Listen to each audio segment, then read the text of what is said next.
Personne n'a à dire à une entreprise il faut que votre vin il ait tel goût ou tel goût. C'est aberrant, quoi. Hein, ça ne correspond pas à la réalité humaine, ça ne correspond pas à la réalité économique.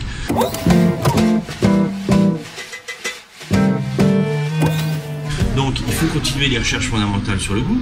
Il faut que le monde vigneron, et plus que le monde vigneron, parce que c'est un problème de l'agroalimentaire en général, il faut que les industriels de l'agroalimentaire cessent de courir après le mythe du marché unique au niveau du goût, hein, et travaillent différemment. Donc à partir de ce moment-là, on échappera à la dictature du goût, hein, et on est dans une autre démarche.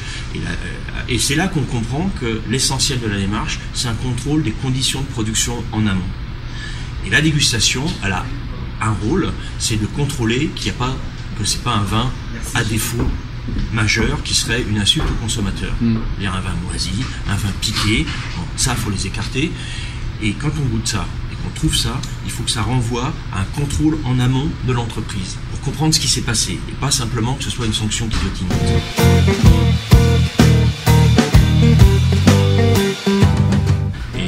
Marc et moi, l'été dernier, nous avons rendu visite à Robert de Vilaine, à la Romanée Conti, qui est membre de Sèvres, et il nous a expliqué que son grand-père, Monsieur Briand, faisait partie de ces hommes, avec le baron Leroy, Châteauneuf-du-Pape et le grand-père Gouge, en Bourgogne, et d'autres, qui eux s'étaient organisés en association, qui avaient créé eux-mêmes des collectifs, donc il y avait une vie collective, une espèce de club privé, hein, pour défendre des valeurs, un rapport au terroir et leur vin.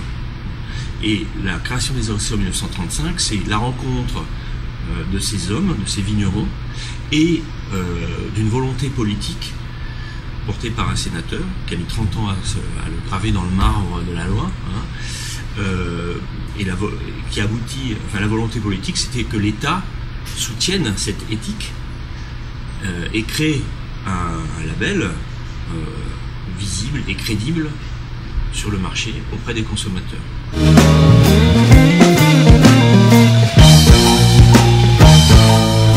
Là encore dans les années 70, si ma mémoire est bonne, sous la pression des Allemands, hein, au niveau de l'Europe, et qui définit et qui donne l'agrément uniquement à travers la dégustation. À un moment donné, des fois très lointain de la mise en bouteille, ça veut dire qu'il n'y a absolument aucun lien entre le produit qui a été agréé et le produit qui est mis en bouteille. Hein. On le vérifie tous les jours, sachant que comme c'est tout ou rien, on peut dire que 90% ou 95% des produits sont agréés. Voilà, et donc on ne garantit absolument pas le lien au terroir.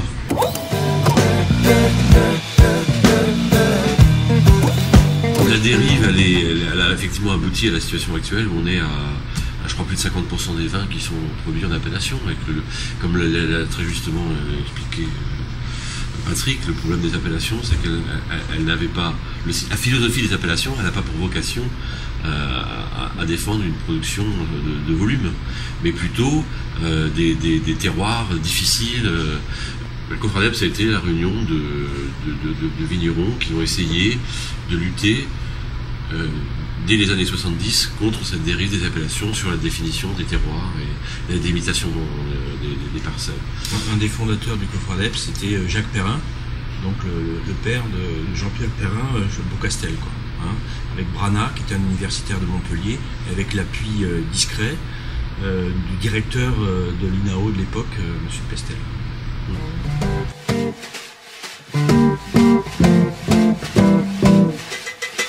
Donc là, l'intérêt d'une démarche comme celle de Sèvres, c'est justement de dire aux vignerons, mais allez, il faut aller au charbon, il faut s'investir dans les appellations. Parce que c'est vraiment un système qui peut vous défendre. Mais si vous n'êtes pas dedans, il peut aussi vous détruire, ça c'est clair. À la fois, il s'agit de défendre une éthique et des terroirs et une certaine catégorie de vin, et à la fois, il ne s'agit pas d'exclure les autres terroirs ou endroits où on fait du vin et les producteurs. C'est-à-dire, c'est pas une guerre de tranchées et c'est pas une ligne, c'est pas le mur de Berlin ou de Jérusalem comme on veut, mais c'est pas ça, quoi. Hein. Disons qu'il faut bien que les consommateurs comprennent qu'il y a différentes façons de faire du vin, voilà, et pas une.